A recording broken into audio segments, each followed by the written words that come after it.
एक छोटा सा गांव था जहां लोग बहुत ही शांतिपूर्ण और सरल जीवन जीते थे। इस गांव में एक जादुई पेड़ था जो गांव की शांति और समृद्धि का प्रतीक था।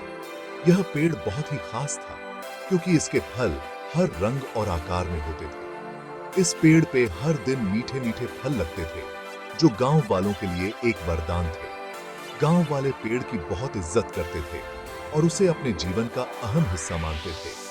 वो हर दिन पेड़ से फल तोड़ते थे, लेकिन बहुत ही सावधानी से।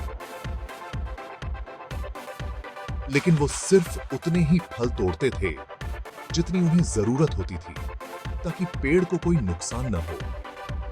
वे पेड़ का बहुत ख्याल रखते थे, उसे पानी देते थे और उसकी देखभाल करते थे।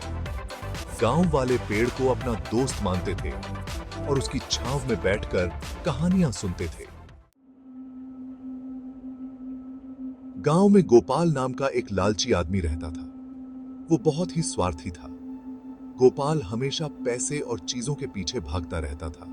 यह पेड़ तो हर दिन सोने के अंडे देता है, अगर मैं सारे फल बेच दूं तो मेरे पास बहुत सारा पैसा आ जाएगा। गोपाल के मन में लालच आ गया। अगली सुबह गोपाल जल्दी उठा। उसने एक बड़ा सा थैला लिया और पेड़ के पास गया। गोपाल ने सारे फल तोड़ लिए। उसने एक भी फल पेड़ पे नहीं छोड़ा।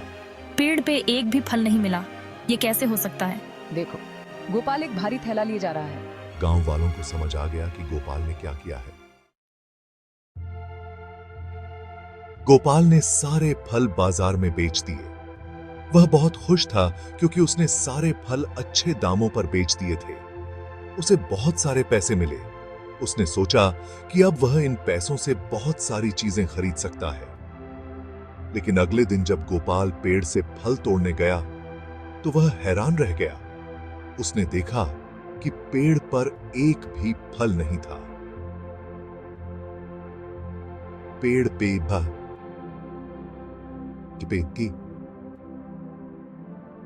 एक भी फल नहीं था। गोपाल को समझ नहीं आया कि ऐसा कैसे हो गया। ओह, मैंने क्या किया? मैंने सारे फल एक ही बार में बेच दिए और अब मेरे पास कुछ भी नहीं बचा।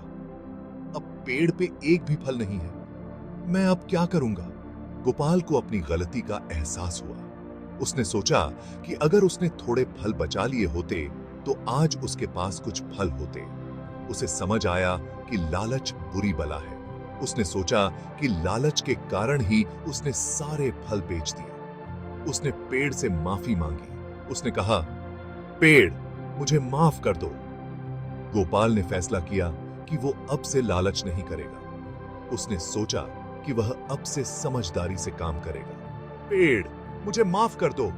मैं अब से लालच नहीं करूंगा और हमेशा समझदारी से काम करूंगा। मैं अब से लालच नहीं करूंगा। मैं हमेशा सोच समझकर ही कोई काम करूंगा।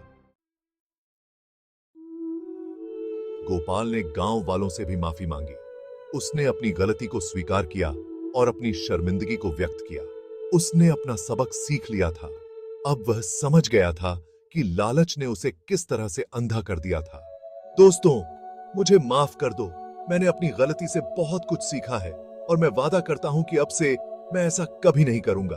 मैंने लालच किया और पेड़ को नुकसान पहुंचाया। मुझे अब एहसास हो गया है कि मेरी इस हरकत से गांव को कितना नुकसान हुआ है। कि ईर्ष्या सा मासाइरिद है।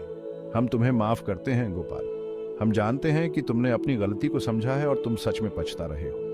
लेकिन याद रखना, लालच बुरी बला है। यह हमें सही रास्ते से भटका सकता है और हमारे जीवन में समस्याएं ला सकता है। हाँ गोपाल, हमें उम्मीद है कि तुमने अपना सबक सीख लिया है। अब से तुम हमेशा ईमानदारी और सच्चाई के रास्ते पर चलोगे। अब हम सब मिलकर पेड़ का ख्याल रखेंगे।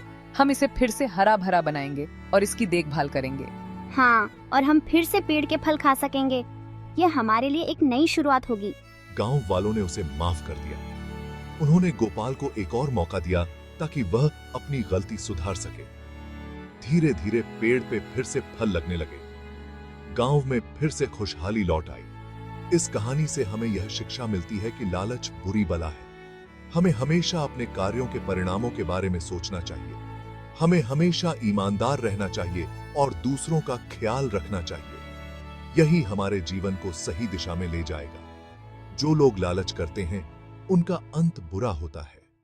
वे न केवल खुद को बल्कि अपने आसपास के लोगों को भी नुकसान पहुंचाते हैं। न केवल खुद। यही सच्चाई है।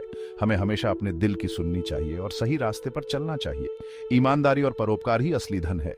यही हमें सच्ची खुशी और संतोष प्रदान करता है।